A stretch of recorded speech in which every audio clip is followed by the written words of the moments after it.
يدركه بعد الهمم ولا يناله غوص الفتن الذي ليس لصفته حد محدود ولا نعت موجود ولا وقت معدود ولا أجل ممدود فطر الخلائق بقدرته ونشر الرياح برحمته وبتدى بالصخور ميدان أرضه وأصلي وأسلم على حبيبه ونجيبه وخيرته في خلقه وحافظ سره ومبلغ رسالاته سيدنا ونبينا وحبيب قلوبنا أبي القاسم المصطفى محمد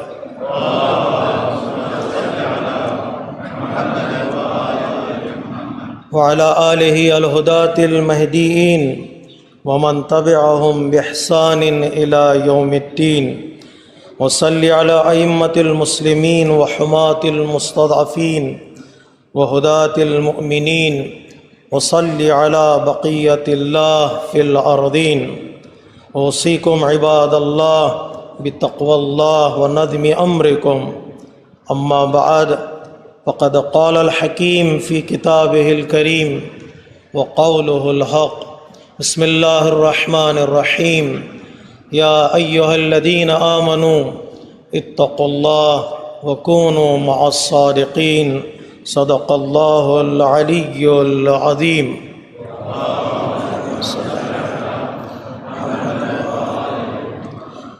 نماز گزاران عزیز، خطبہ اول کی ابتدا میں اپنے نفس کے ساتھ ساتھ آپ تمامی حضرات کو تقوی الہی کی دعوت دیتا ہوں۔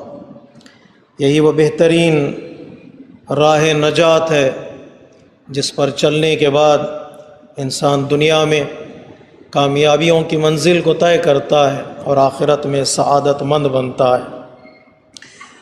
روایت میں ہے کہ پیغمبر اسلام ختمی مرتبہ حضرت محمد مصطفیٰ صلی اللہ علیہ وآلہ وسلم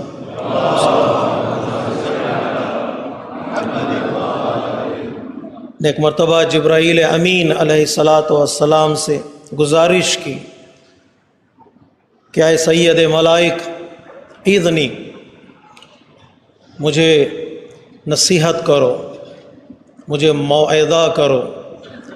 علماء کرام نے یہاں پر رک کر ایک جملہ کہا ہے کہ ایک نصیحت کرنا اور ہے، نصیحت کے بارے میں سوچنا اور ہے، اور نصیحتوں کا سننا اور ہے۔ ہر ایک طریقہ انسان کی زندگی پر ایک امپیکٹ اور ایک ایفیکٹ چھوڑ جاتا ہے، لیکن جو لطف اور جو بیداری مواعظہ، نصیحت، ایڈوائزز میں سننے میں ہے، وہ شاید بیان کرنے میں نہیں ہے۔ جب سننے بیان کرنے والا متقی ہو، پرہیزگار ہو، مخلص ہو، جب اس کی نصیحتیں بیان ہوتی ہیں، وہ جب موعظہ کرتا ہے تو بات لوگوں کے دلوں میں بیٹھتی ہے۔ پیغمبر اسلام نے کہا اذنی، مجھے بھی نصیحت کرو، تم تجربہ کار فرشتے ہو، سید الملائک ہو، ہر نبی اور ہر رسول کے ساتھ تم نے زندگی گزاری ہے، ملاقاتیں کی ہیں۔ تو جبرائیل امین نے 5 نصیحتیں کی ہیں پیغمبر اسلام کو۔ پیغمبر اسلام کے ذریعے سے در حقیقت وہ نصیحتیں ہم تک پہنچانا مقصود تھا۔ جبرائیل امین کہتے ہیں فقال یا محمد صلی اللہ علیہ وآلہ وسلم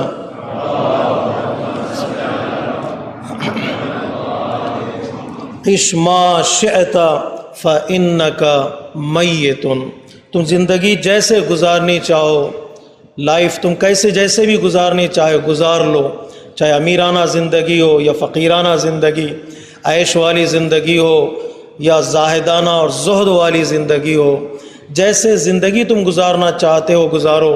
بڑے گھر میں رہو یا چھوٹے گھر میں رہو، سفر میں رہو یا حضر میں رہو، ایک بات کا خیال ضرور کرنا کہ فَإِنَّكَ مَيَّتٌ، دی اینڈ سب کو اس دنیا سے جانا ہے۔ بڑے گھر میں رہنے والے کو بھی چاہیے کہ وہ اس گھر کو چھوڑ دے، اور جھونپڑی اور ہنٹ میں رہنے والے کے لیے بھی ضروری ہے کہ وہ اپنے مسکن کو اور اپنے مکان کو چھوڑ کر نکلے۔ سب کو اس دنیا سے جانا ہے، تو جب سب کو اس دنیا سے جانا ہی ہے تو کیوں نہ ہو کہ انسان وہ چیزیں اپنے ساتھ لے جو ساتھ لے جا سکتا ہے۔ اس لیے کہ جتنی بھی چیزیں دنیاوی ہیں، جتنی بھی میٹیریل ورلڈ میں انسان جس سے لگاؤ پیدا کر لیتا ہے، انسیت پیدا کر لیتا ہے، قریب ہو جاتا ہے، وہ ساری چیزیں انسان سے چھوٹ جاتی ہیں۔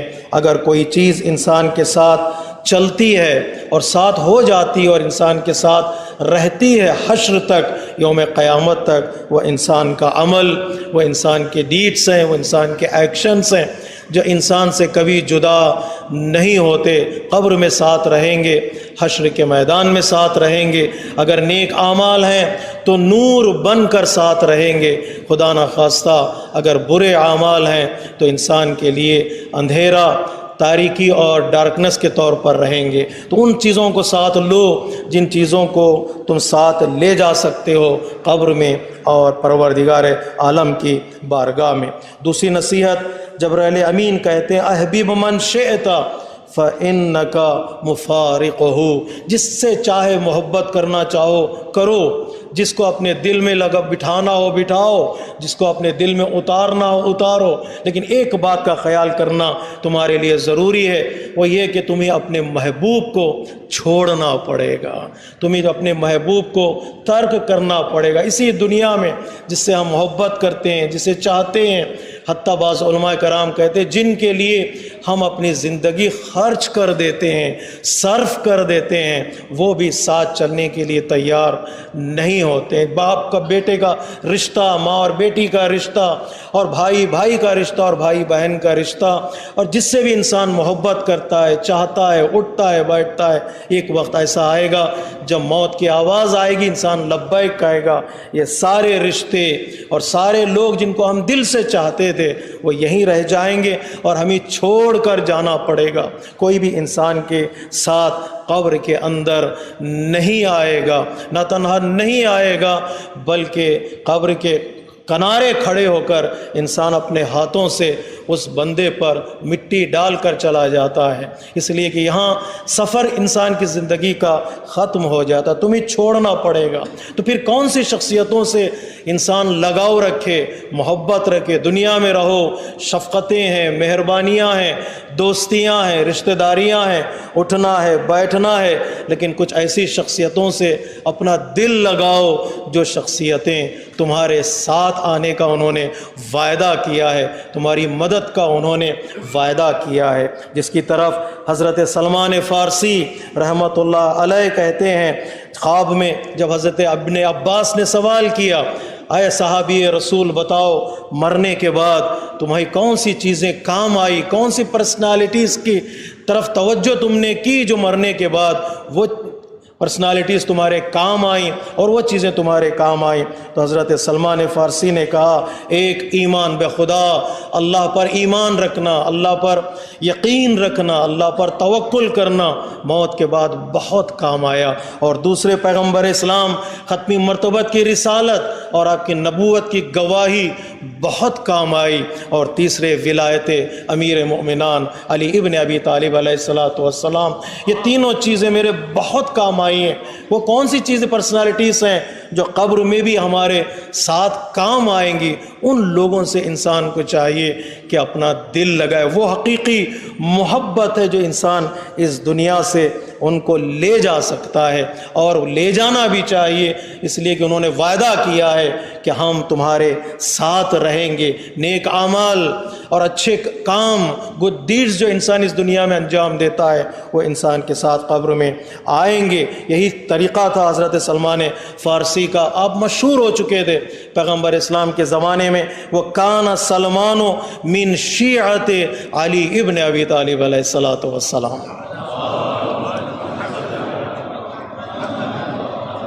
یہ میں نہیں کہہ رہا ہوں، شرح نہج البلاغہ میں ابن ابی الحدید نے، معتزلی نے اس روایت کو نقل کیا ہے کہ لفظ شیعہ کسی شیعہ کی ایجاد کا نام نہیں ہے، یہ حدیث رسول پیغمبر اسلام کے کلام سے لیا گیا جملہ ہے کہ پیغمبر اسلام کے زمانے میں سلمان فارسی مولا کائنات کے پیروکار، مولا کائنات کی محبت اپنے دل میں رکھنے والے تھے اور اسی محبت کے سائے میں اپنی زندگی گزاری ہے۔ اور تیسری نصیحت جو جبرائیل امین نے پیغمبر اسلام کو کی ہے کہ یا رسول اللہ وَعْمَلْ مَا شِئْتَ فَإِنَّكَ مُلَاقِي، جو کچھ کرنا چاہو تم اس دنیا میں کر سکتے ہو، جو عمل کرنا چاہے کر سکتے ہو، اچھا عمل یا خدا نخواستہ برا عمل، تمہاری اس سے مرنے کے بعد ملاقات ہوگی، تم اس سے ملو گے۔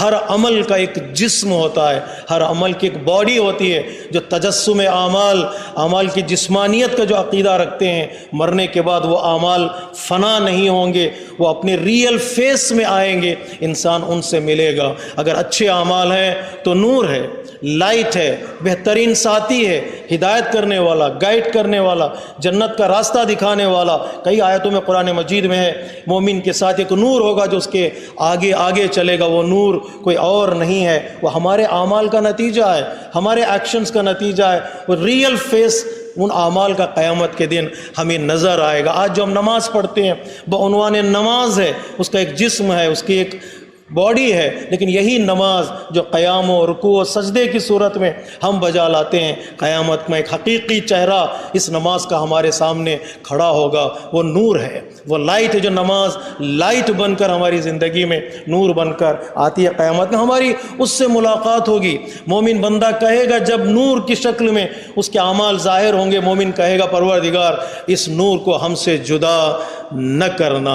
اگر خدا نہ خواستہ ایک بدبودار کوئی چیز انسان کے جسم سے چپک جائے، انسان کا لباس میں بدبو آنے لگے، جو انسان کا برا عمل وہاں پر کنورٹ ہوتا ہے ایک بدبو کی صورت میں، انسان خواہش کرتا ہے اللہ کی بارگاہ میں پروردگار اس کو عمل کو مجھ سے دور کر دے، اس کو ہٹا دے، لیکن وہ عمل انسان کے وجود کو چھوڑنے والا نہیں ہے۔ تو جو بھی کام ہم اس دنیا میں انجام دیتے ہیں، قیامت کے دن وہ کام حقیقی صورت میں ہمارے ساتھ رہے گا، ہم اس کام سے ملیں گے اور آشنا بھی ہوں گے، اور ہمارا انٹروڈکشن قیامت کے دن اسی کام کی وجہ سے ہوگا، کام کے نام سے ہمارا انٹروڈکشن ہوگا۔ ایھا المصلین ایھا الصائمون، سوال ہم سے کیا جائے گا وہ نماز گزار کہاں پر ہیں، وہ روزہ دار کہاں پر ہیں، یہی خطاب ہم سے ہوگا اور ہماری ان سے ملاقات ہوگی۔ تو کتنا اچھا ہے کہ انسان جب تک زندگی کے کچھ لمحات باقی ہیں، اپنی زندگی کے ان لمحات میں، ان گھنٹوں میں، ان دن راتوں میں انسان کوشش کرے نیک اعمال سے اپنے دامن کو بھر لے۔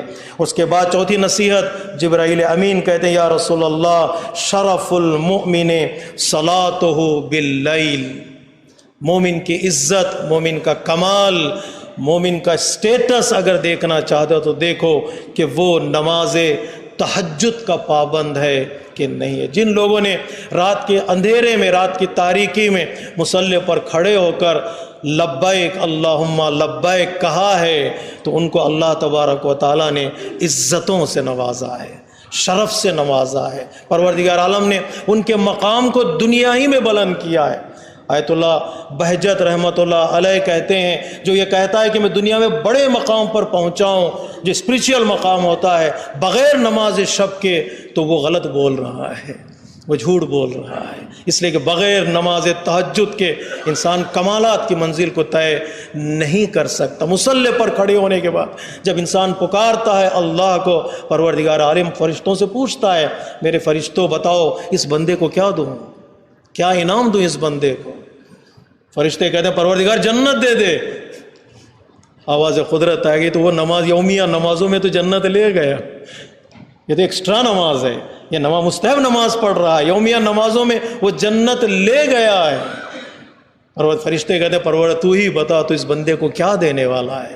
آواز قدرت آئے گی میں اس کو عزت دوں گا، اس کو شرف دوں گا، اس کو کمال دوں گا، اسے رضا پروردگار نصیب ہوگی، اسے ملاقات پروردگار نصیب ہوگی۔ صلاتہ باللیل، کسی بزرگ عالم دین نے بڑا خوبصورت جملہ کہا ہے، جس کی زندگی میں سحر نہیں ہے اس کی زندگی کی کوئی خبر نہیں۔ اگر زندگی کے بارے میں جاننا چاہتے ہو حقیقی زندگی کا مزہ کیا ہے، سحر خیز بننا پڑے گا، انسان کو صبح سویرے اٹھنا پڑے گا اور گرم بستر کو چھوڑنا پڑے گا اور اپنا رشتہ، اپنا لگاؤ، اپنا کنیکشن اللہ تبارک و تعالیٰ سے مضبوط کرنا پڑے گا۔ جتنا آدمی اس سے قریب ہوتا ہے اتنا ہی انسان کی زندگی آسان گزرتی ہے، عزت والی گزرتی ہے اور ریسپیکٹفل لائف وہ اس دنیا میں گزار سکتا ہے۔ پانچویں نصیحت جس کی طرف جبرائیل امین نے پیغمبر اسلام کو فرمایا ہے وہ یہ کہ وَعِزَّهُ كَفُّ الْعَزَاءِ عَنِ النَّاسِ۔ یہ ساری عبادتیں ایک طرف ہیں، نماز شب، یومیہ نمازیں، اچھے اعمال، نیک اعمال، اللہ تبارک و تعالیٰ پر ایمان، رسول کی رسالت پر کی گواہی، مولا کائنات کی ولایت کو دل میں رکھنا، یہ سارے اعمال ہیں، بہترین اعمال ایک طرف ہیں۔ جو پانچویں نصیحت ہے یہ نصیحت ایک طرف ہے۔ یا رسول اللہ، بہترین انسان وہی ہے، عزت والا انسان وہی ہے جو لوگوں کو تکلیف نہ دے، لوگوں کو پریشان نہ کرے، لوگوں کو اذیت نہ پہنچائے کسی بھی صورت میں۔ کہیں بھی کوئی شائبہ نظر آتا ہے میرے اس جملے سے، میرے اسٹیٹمنٹ سے، میرے اس میسیج سے، میرے اس کال سے، میری اس ملاقات سے کسی کو تکلیف پہنچ رہی ہو تو میرے لیے ضروری ہے کہ میں اپنے میسیج کو، اپنے اسٹیٹمنٹ کو، اپنے جملے کو اپنے تک محدود رکھوں، کہیں میرے زبان سے کسی کو تکلیف نہ پہنچے۔ المسلم من سلم المسلم من یدہ و لسانہ، حقیقی معنی میں مسلمان وہی ہے جس کے ہاتھ اور زبان سے دوسرے مسلمان کو تکلیف نہ پہنچے۔ اب یہ تکلیف کا دامن بڑا وسیع ہے، ہم اس کو ایکسپینڈ کر سکتے ہیں۔ تکلیف کا مطلب کیا ہے؟ کسی کا دل نہ ٹوٹے، کسی کی پرسنالٹی کو نقصان نہ پہنچے، کسی کا گھر نہ ٹوٹے اور کسی کی زندگی خراب نہ ہو جائے۔ میں نے کئی مرتبہ اشارہ کیا ہے، ٹیررزم صرف یہ نہیں کہ کوئی ایک انسان دوسرے انسان کے جسم کو کاٹ دے، اس کے گلے پہ خنجر چلا دے، اس کا بدن گولیوں سے بھون دے، نہیں، یہ تو بہت ہی لو لیول کا ٹیررزم ہے۔ حقیقی معنی میں ٹیررزم کو اگر جاننا چاہتے ہیں، قرآن کہتا ہے وہ لوگ ہیں جو دوسرے لوگوں کی عزت کو نقصان پہنچاتے ہیں، دوسرے لوگوں کی پرسنالٹی کو نقصان پہنچاتے ہیں، یہ وہ لوگ ہیں جو حقیقی معنی میں ٹیررسٹ کہلاتے ہیں۔ سورہ حمدہ میں اللہ تبارک و تعالیٰ نے اس کی طرف اشارہ کیا ہے، جن کے لیے جہنم کا آخری درجہ لو لیول کو اللہ تبارک و تعالیٰ نے ویل کے طور پر ذکر کیا، ان لوگوں کے لیے جو چاپلوسی کرتے ہیں، لوگوں کے عیبوں کو اچھالتے ہیں، لوگوں کی خطاؤں کو درمیان میں بیان کرتے ہیں، لوگوں کی تکلیف کا سبب بنتے ہیں۔ وہ لوگ نہ دنیا میں سکون سے زندگی گزار سکتے ہیں اور نہ آخرت ان کے ہاتھ میں رہے گی۔ اس لیے جبرائیل امین نے کہا وَعِزَّهُ كَفُّ الْعَزَاءِ عَنِ النَّاسِ، کہیں بھی شائبہ ہو مجھ سے کسی کو تکلیف پہنچ رہی ہے، بہترین چیز یہ ہے کہ انسان اس سے معافی مانگے اور اپنی زبان کو کنٹرول کرے۔ کہیں ایسا نہ ہو کہ یہ جملہ، یہ میرا اسٹیٹمنٹ، یہ میسیج کسی کی پرسنالٹی کو نقصان پہنچائے۔ اس نے بڑی محنت سے عزت کمائی ہے، عزت کمائی، عزت جو کماتا ہے آدمی آسان نہیں ہے کہ اس کچھ لمحوں میں، سیکنڈز میں انسان گنوا بیٹھے، اس کی اجازت ہمیں دین مبین اسلام نہیں دیتا ہے۔ پروردگار عالم ہمیں توفیق دے کہ ہم ان نصیحتوں کو سنیں، عمل کریں اور دوسروں تک ان نصیحتوں کو پہنچا سکیں۔ ان احسن الحدیث وابلغ الموعظہ کتاب اللہ، بسم اللہ الرحمن الرحیم، والعصر ان الانسان لفی خسر الا الذین آمنوا وعملوا الصالحات وتواصوا بالحق وتواصوا بالصبر۔ اللهم صل على محمد وآل محمد، اللهم صل على محمد وآل محمد، اللهم صل على محمد وآل محمد۔ بسم اللہ الرحمن الرحیم، الحمد للہ الذی لا الہ الا هو الحلیم الکریم غافر الذنب وقابل التوب وهو الغفور الرحیم، سبحان من سبقت رحمته غضبا وبسط الیدین بالرحمہ۔ خطبہ دوم میں ایک بار پھر میں اپنے نفس کے ساتھ ساتھ آپ تمامی حضرات کو تقوی الہی کی دعوت دیتا ہوں۔ دین مبین اسلام میں شادی کو، میرج کو بڑی اہمیت دی ہے۔ جو لوگ شادی کرتے ہیں، ایک نئی زندگی کا آغاز کرتے ہیں، در حقیقت انہوں نے اپنے آدھے دین کو بچا لیا، آدھے دین کو پروٹیکٹ کر لیا۔ یہ حدیث ہے پیغمبر اسلام کی۔ اور اس کے آدھے دین کو اور بچانے کے لیے انسان کے لیے ضروری ہے کہ وہ محنت کرے، وہ تلاش کرے، اس فیملی سٹرکچر کو محفوظ رکھے، تاکہ آگے چل کر انسان اپنے آدھے دین کو، جو بچا ہوا دین ہے، اسے عمل کے ذریعے، تقوی کے ذریعے بچا سکے۔ اس لیے کہا گیا ہے کہ شادی سے پہلے اگر کسی انسان میں یہ کنڈیشن دیکھنا چاہتے ہیں کہ کون سا لڑکا ایک لڑکی کو پسند کرتا ہے اور کون سی لڑکی کس لڑکے کو پسند کرنا چاہیے، اسپاؤس سلیکشن میں جو پہلی شرط بتائی گئی ہے، دیکھو اس کا دین کیسا ہے اور اس کا اخلاق کیسا ہے۔ دین اگر اخلاق دونوں ہیں تو بسم اللہ، نہ بینک بیلنس دیکھنے کی ضرورت ہے، حتیٰ یہاں تک کہا گیا ہے یہ بھی ضروری نہیں ہے کہ ہم پوچھیں تم کتنا کماتے ہو، کیا خرچ کرو گے۔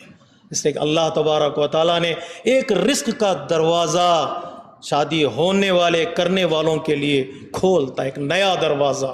اگر تم یہ خوف ہے کہ فقیر ہو جاؤ گے، فقر آ جائے گا تمہاری زندگی میں، اللہ تبارک و تعالیٰ یغنیہم اللہ من فضلہ، وہ اللہ اپنے فضل سے غنی کر دے گا۔ اگر عمر ایج شادی کی پہنچ رہی ہے تو یہ دو کنڈیشن دیکھیں، اور الحمدللہ ہماری کمیونٹی میں ان کنڈیشن کو دیکھا جاتا ہے، دین دیکھو، اخلاق دیکھو۔ لیکن افسوس کے ساتھ یہ کہنا پڑ رہا ہے، اگر ہم اس کی طرف توجہ نہ کریں تو کہیں ایسا نہ ہو جائے کہ اسپاؤس سلیکشن میں، لائف پارٹنر کے سلیکشن میں ہمارے بچے کہیں ڈیویٹ نہ ہو جائیں، کہیں گمراہ نہ ہو جائیں۔ دین، اخلاق تو اخلاق، میرے عزیزوں، میرے دوستوں، دل پر ہاتھ رکھ کر میں کہہ رہا ہوں، دین کی طرف بھی توجہ نہیں کی جا رہی ہے۔ ایسا لگتا ہے یوکرین اور ناٹو کے درمیان شادی ہونے والی ہے، جو کبھی کامیاب ہونے والی نہیں ہے۔ تو ایک لڑکا اس دین سے لڑکی کو سلیکٹ کر رہا ہے جو اس کا دین نہیں ہے، جس پر وہ یقین نہیں رکھتا، جس پہ وہ بلیف نہیں کرتا۔ ایک لڑکی اب اس مذہب سے، اس دین سے لڑکے کو سلیکٹ کر رہی ہے جو ہمارے فیتھ کا نہیں ہے، ہمارے بلیف کا نہیں ہے۔ تو کیا سو وات کر لیں، سب انسان ہیں، ایسا ہوتا نہیں ہے۔ یہ ہم نے تجربہ کیا ہے، ہمارے بزرگ اس بات کی گواہی دیں گے۔ دو قدم چلنے کے بعد جو پریشانیاں شروع ہوں گی، ان پریشانیوں سے نجات حاصل کرنا بہت دشوار ہے۔ آج میں ایک اپنی کمیونٹی کے لڑکے یا لڑکی میں جو دو چیزیں جو مجھے پسند نہیں ہیں، کمپرومائز کرنے کے لیے تیار نہیں ہوں، سیکریفائز کرنے کے لیے تیار نہیں ہوں، تو کل ہزاروں چیزیں میرے سامنے کھڑے ہوں گے جس سے مجھے کمپرومائز کرنا پڑے گا، سیکریفائز کرنا پڑے گا۔ دین کی طرف اگر توجہ نہیں کریں گے، اگر ان کو گائیڈ نہیں کریں گے، اگر ان سے نہیں پوچھیں گے بات کس سے ہو رہی ہے، کس کو سلیکٹ کیا جا رہا ہے، بہت دیر ہو جائے گی پھر ان لوگوں کو دین کی طرف واپس لے آئیں۔ آسان نہیں ہے آج کے زمانے میں کہ لوگ اپنا دین چھوڑ کر آ جائیں۔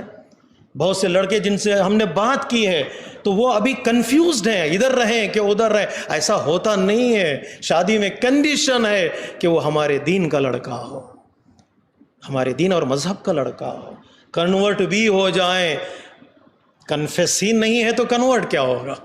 کنورٹ بھی ہو جائے تو پھر کنٹینیو کرنا آسان نہیں ہے۔ اس کی اپنی رشتہ داریاں ہیں، اس کی اپنی فیملی ہے، اس کا اپنا ایک کلچر ہے، اس کو آسانی سے انسان چھوڑتا نہیں ہے۔ جب ہم نے سوال کیا چلو کنفیس ہو گئے، کنورٹ بھی ہو گئے، ہم نے کنورٹ بھی کرا دیا ان کو، اس کے بعد کیا وہ اسی دین پر، دین مبین اسلام پر باقی رہیں گے؟ کیا دین کے راستے پر چلتے رہیں گے؟ ان کا جواب نہیں ہے، ان کے پاس جواب نہیں ہے، اس لیے کہ اس کے بارے میں انہوں نے سوچا بھی نہیں ہے۔ اگر یہ سوچ لے تو اس کے بعد آیا واقعاً کنٹینیو کریں گے ایز اے مسلمان، ایز اے شیعہ وہ کنٹینیو کریں گے اپنی زندگی کو، میرج لائف کو؟ ان کے پاس جواب نہیں، مشکل ہوتا ہے، کنٹینیو کرنا آسان نہیں ہے۔ میں پیرنٹ سے دس بستہ گزارش کرتا ہوں، اگر آج کمپرومائز نہیں کریں گے، کمیونٹی کے ممبرس ہیں، لوگ، بڑے لوگ، بزرگ لوگ ہمارے انوالو ہوں، نوجوان بچے اور بچیوں کی شادی کے لیے محنت کریں، تلاش کریں، ڈھونڈیں، کنونس کریں اور ان کے رشتے کرائیں، اس لیے کہ قرآن مجید میں شادی کرو کا حکم نہیں ہے، شادی کراؤ کا حکم ہے۔ وَأَنكِحُوا الْأَيَامَ مِنكُمْ وَالصَّالِحِينَ مِنْ عِبَادِكُمْ وَإِمَائِكُمْ۔ شادی کراؤ کا مطلب کیا ہے؟ ایک لڑکا جو میرج کی ایج کو پہنچ چکا ہے، ایک لڑکی جسے اب شادی کی ضرورت ہے، گھر کے بڑے، گھر کے بزرگ، گھر کے انٹلیکچوئلز جمع ہوں اور اس کے لیے رشتہ ڈھونڈیں، تلاش کریں، اس کے بات کو سنیں۔ یہ بھی یاد رکھیں، زبردستی بچیوں کے لیے، خصوصی طور پر لڑکیوں کے لیے وہ کام نہ کریں کہ وہ، اگر ہماری طرف سے زبردستی ہو، ہماری طرف سے ایسی سوچ ہو جس کی وجہ سے ہم جانے نہیں دیں گے، کرنے نہیں دیں گے، آگے بڑھنے نہیں دیں گے، کل اگر ہماری بچی کوئی غلط قدم اٹھا لے اس کے ذمہ دار ہمارے ماں باپ ہوں گے۔ خاص طور پر خیال رکھیں، جتنے کورس معین کیے جا رہے ہیں اسپاؤس سلیکشن کے، ان کورسز میں آئیں، بیٹھیں، سنیں اور انسان کو چیزیں حاصل کرنے کی کوشش کرے تاکہ بعد میں چل کر کوئی پریشانی نہ ہو۔ ایسا نہیں کہ یہ سیکولر عقیدہ رکھیں، لبرل عقیدہ رکھیں، کیا ہوگا وہ الگ مذہب کا ہو، میں الگ مذہب کی ہوں، دونوں مل کر ایک چھت کے نیچے زندگی گزاریں گے، ایسا اسلام میں نہیں ہے۔ جیسے کسی انڈیا کے ایک ایکٹر نے کہا تھا، کیا ہوا، میں ایک کمرے میں نماز پڑھتا ہوں، دوسرے کمرے میں میری بیوی پوجا کرتی، ہم دونوں ایک چھت کے نیچے زندگی گزارتے ہیں۔ زندگی گزر رہی ہے، زندگی گزارنے کا نام نہیں ہے، زندگی ایک محبت کے ساتھ گزارنے کا نام ہے۔ جب بچے کے نام رکھنے کی باری آئی، پتہ ہے، جس ایکٹر کو لے کر ہم یہی کہتے ہیں چلو ایک چھت کے نیچے زندگی گزار لیں، جب بچے کے نام رکھنے کی باری آئی، وہ باپ مسلمان ہے، کہا ابراہیم رکھیں، ابراہم، تو ماں ہندو ہے، کہتی ہے نہیں رام رکھیں گے۔ ابراہم رکھیں یا رام رکھیں، نام رکھنے میں ظاہر سی بات ہے وہیں تو جھگڑے شروع ہوتے ہیں، وہیں سے جھگڑے شروع ہوتے ہیں، کون پہلے اٹھے، کون پہلے عبادت کرے، کون پہلے اپنا کام شروع کرے، کیا نام رکھا جائے گا۔ تو دونوں نے ڈیسائیڈ کیا نہ ابراہم ہوگا نہ رام ہوگا، چلو نام رکھتے ہیں ابرام، اس میں ابراہم بھی آ جائے گا، اس میں رام بھی آ جائے گا۔ اس طرح کی زندگی میرج لائف میں نہیں ہوتی ہے میرے عزیز، بہت جل کر آگے پریشانیاں ہوں گی، بڑی مصیبتیں ہوں گی اور بڑے جھگڑے ہوں گے، اور کئی مسائل ہماری کمیونٹی میں آگے آ چکے ہیں۔ اس کے لیے بہت ضروری ہے، بقول آغا قراتی کے، شادیوں کو آسان کرو، گناہوں کو مشکل کر دو۔ شادیوں کو بہت آسان کرو، بہت آسان کرو، اتنا آسان کرو کہ لوگ آ کر کہیں اپنے باپ سے، اپنے ماں سے کہ ہمیں شادی کرنی ہے، یہ لڑکی ہے۔ اتنا آسان کرو، ایزی کرو، خرچ کے اعتبار سے، بیان کرنے کے اعتبار سے، سوچ کے اعتبار سے۔ بقول کسی اور بزرگ عالم دین کے، نیکیوں کے لیے آج کر کہہ دو، آج ہے، اگر رشتہ آ گیا، لڑکی کے لیے لڑکا پسند ہے، لڑکی کے لیے لڑکا پسند ہے، دونوں اچھے ہیں، دین ہے، اخلاق ہے، بسم اللہ، نیکی کے لیے کہو آج، اور گناہوں کے لیے ٹال دو، دیکھا جائے گا، ایک ہفتے کے بعد دیکھا جائے گا۔ جتنا ٹالتے چلے جاؤ گے اللہ تبارک و تعالیٰ تمہارے اور گناہوں کے درمیان میں فاصلہ ڈال دیتا ہے۔ یہ ضروری ہے، میں دل کی بات کہہ رہا ہوں، انشاءاللہ اس کی طرف خاص توجہ کریں گے، یہ دین کے لیے اخلاق کی طرف توجہ کریں اور ہمارے بچے اور بچیاں ایک کامیاب زندگی گزار سکیں۔ ہم کلچر والے ہیں، ہم تہذیب والے ہیں، ہم دین والے ہیں، خصوصی طور پر دین مکتب تشیع، مکتب اہل البیت علیہ الصلاۃ والسلام، جہاں ہر باریک چیز کو دیکھا جاتا ہے تاکہ ہم اپنے آپ کو آخری امام کے ظہور کے لیے تیار کر سکیں۔ عجل اللہ تعالی فرجہ الشریف۔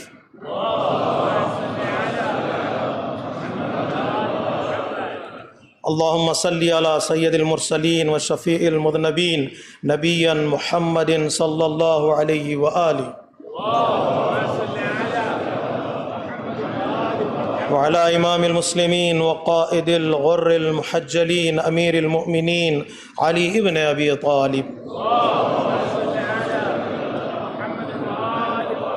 وعلى سيدة النساء العالمين وبضعة خاتم النبيين سيدتنا فاطمة بنت رسول الله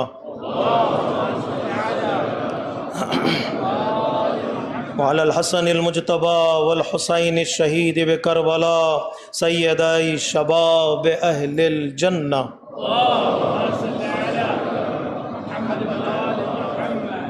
وعلي بن الحسين ومحمد بن علي وجعفر بن محمد وموسى بن جعفر وعلي بن موسى ومحمد بن علي وعلي بن محمد والحسن بن علي عليهم الصلوات والسلام.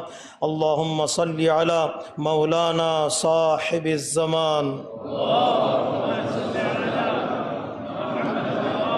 صلوات الله وسلامه عليه وعلى آبائه الكرام. اللهم افعل بنا ما أنت أهله ولا تفعل بنا ما نحن أهله. اللهم اجعلنا ممن يذكر فتنفعه الذكرى.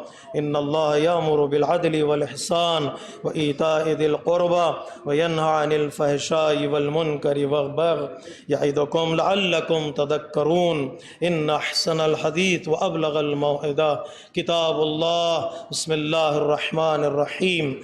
قل هو الله أحد الله الصمد لم يلد ولم يولد ولم يكن له كفوا أحد.